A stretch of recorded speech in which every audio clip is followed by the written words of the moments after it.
Nakagat na ako ng alligator snapping turtle siguro once pa lang sa buong buhay ko kasi tinatry ko siyang picturean ng sobrang lapit. Tapos biglang naabot ako ng kanyang ulo. So nung nakagat ako, madugo siya kasi para ka nahiwa ng kutsilyo na may pressure. It took me siguro 1 week, 1 to 2 weeks para mag-heal. Kasi up and down eh. Hindi lang naman isang side yung parang nahiwa. So pag ganun, isang daliri yung nadali. Buti na lang hindi naputol. Part yun ng pag-aalaga ng mga exotic pets or animals in general na talagang minsan makakagat tayo. Kaya siguro choice ko na rin na hindi mag-alaga ng mga venomous na mga animals. Kung tutusin, hindi naman aatake ang mga alligator snapping turtle kung walang threat sa kanilang paligid. Paano natin may iwasan ang makagat? Kung ito'y alaga, no, make sure na hindi mo basta-basta approach sa front dahil itong kamay mo baka ma-perceive niya yan as pagkain or na-threat siya na maaaring mag-snap. Akala natin napakabagal niya, pero mabilis yan pagka mag-snap. Pagtagal, natutuhan na raw ni Tito Jules ang proper handling sa mga alligator snapping turtle. Dito sa babang parte ng kanilang shell, safe na to kasi hindi tayo naabot ng ulo tapos hindi rin tayo naabot masyado ng kanilang mga paa. O minsan pwede rin ganito.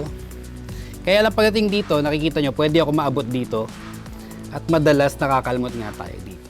Sa wild, karaniwang naninirahan ang mga alligator snapping turtle sa mga lawa at ilog ng southern United States. Meron silang lingual lure. Yung lingual lure, ito yung panghuli nila ng isda. Isang appendage doon sa kanyang dila na gumagalaw-galaw.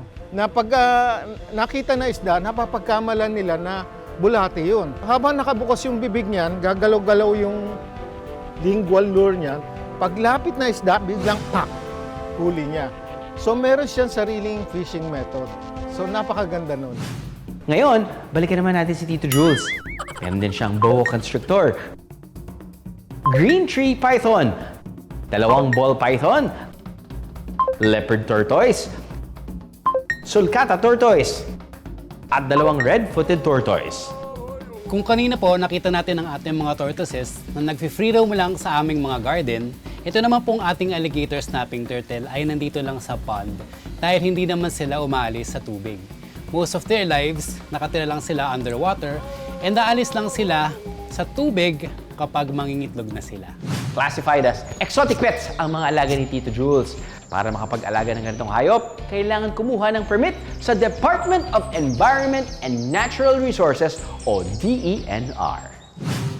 Kahit pa mixed species ang mga alaga ni Tito Jules, may kanya-kanyang turf o espasyo naman ang mga ito. Kaya masasabing, they all live in harmony.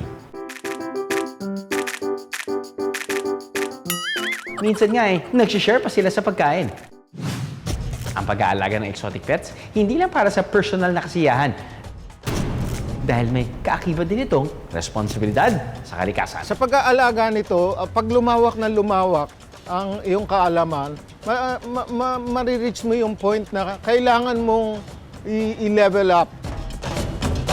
Nagko-connect ka sa mga institutions na nagpoprotekta sa species. Dahil by doing so, hindi lang nakakatulong ka as a hobbyist doon sa nag-enjoy ka, nakakatulong ka sa conservation ng species.